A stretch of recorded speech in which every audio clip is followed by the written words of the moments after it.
வணக்கம் ஷர்மிளா. அதான் டெல்லியை பொறுத்தவரை தொடர்ந்து அந்த காற்று மாசுபாடு மிகவும் மோசமான ஒரு நிலையிலேயே இருந்து கொண்டிருக்கின்றது. பெரும்பாலும் 400 புள்ளிகளுக்கு மேலே தொடர்ந்து பதிவாகி கொண்டு கடந்த சில நாட்களாகவே 400 புள்ளிகளுக்கு மேலாகவே அந்த காற்றின் தர குறியீடானது தொடர்ந்து பதிவாகி கொண்டிருக்கின்றது. இந்த நிலையில்தான் பொதுவாகவே 4 நிலைகளில் அந்த கட்டுப்பாடுகளானது விதிக்கப்படும். கிராப் 1, அதே போல 2, 3, 4 என 4 கட்டங்களாக அது விதிக்கப்படும். தற்பொழுது காற்றின் தரம் மிக படுமோசமாக இருக்கக்கூடிய ஒரு சூழ்நிலையில் இந்த கிராப் 4 எனப்படக்கூடிய அந்த 4ஆம் நிலை கட்டுப்பாடுகளானது தற்பொழுது அமலில் இருக்கின்றது. அதன் அடிப்படையில் பார்க்கும் பொழுது நாம் ஏற்கனவே பார்த்த போல அந்த வாகன கட்டுப்பாடுகள் இருக்கும். BS3 பெட்ரோல் மற்றும் BS4 டீசல் வாகனங்கள் தடையில் இருக்கும்.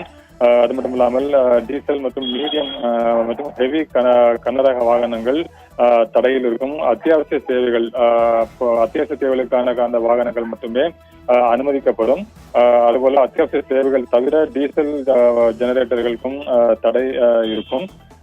இந்த 4ஆம் நிலை கட்டுப்பாடுகளில் கட்டுமானம் மற்றும் தொழில்துறை கட்டுப்பாடுகளும் இருக்கும். அதாவது அனைத்து கட்டுமானம் மற்றும் இடிப்பு பணிகளும் தடையில் இருக்கும்.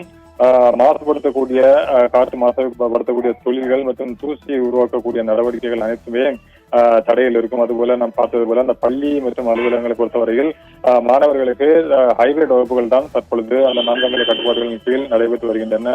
அதன் அடிப்படையில் பெரும்பாலான மாணவர்கள் வீட்டில் இருந்தே ஆன்லைன் முறையில் தங்களுடைய வகுப்புகளில் கலந்து கொள்கின்றார்கள். ஒரு சில மாணவர்களே பள்ளிகளுக்கு சென்று நேரடியாக வகுப்பில் கலந்து கொள்கின்றார்கள். இது தவிர அலுவலகங்களிலும் 50% ஊழியர்கள் மட்டுமே அனுமதிக்கப்படும் இந்த 4ஆம் நிலை கட்டுப்பாடுகளின் கீழ். அது மட்டும் இல்லாமல் நாம் பார்த்தது போல மாசுபடுத்தக்கூடிய தொழில்கள் மற்றும் தூசி வரக்கூடிய நடவடிக்கைகளுக்கும் தடை விதிக்கப்பட்டிருக்கிறது. அதுபோல வெளிப்புற செயல்பாடுகள், வெளியில் இருக்கக்கூடிய அந்த விளையாட்டு ஈவென்ட்கள் உள்ளிட்ட அனைத்துக்குமே ஏற்கனவே தடை விதிக்கப்பட்டிருக்கின்றது. இந்த நிலையில் தான் தற்பொழுது இந்த மாசு கட்டுப்பாட்டு நடவடிக்கைகளான அந்த கிராப் 3 அதுபோல கிராப் 4ஆம் நிலை கட்டுப்பாடுகள் இவையெல்லாம் இருக்கக்கூடிய ஒரு சூழ்நிலையில் இந்த கட்டுமான தொழில்களுக்கு கட்டுப்பாடுகள் ஏற்பட்டக்கூடிய காரணத்தினால் அந்த தொழிலாளர்கள் மிகவும் பாதிக்கக்கூடிய ஒரு சூழ்நிலையில் இருப்பார்கள்.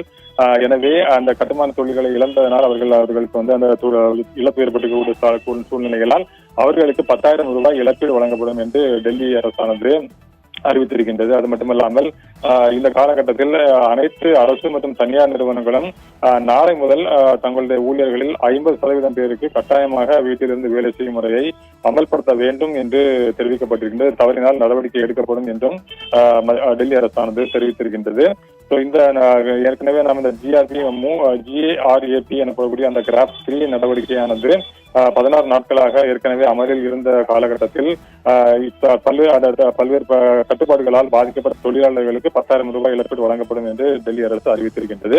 அதுபோல நாம் பார்த்தது போல இந்த காலகட்டத்தில் அந்த அனைத்து அரசு மற்றும் தனியார் நிறுவனங்களும் வியாழக்கிழமை முதல் தங்களுடைய ஊழியர்களில் 50% பேருக்கு கட்டாயமாக வீட்டிலிருந்து வேலை செய்யும் முறை அமல்படுத்த வேண்டும் என்றும் தவறினால் நடவடிக்கை எடுக்கப்படும் என்றும் டெல்லி அரசு அறிவித்திருக்கின்றது.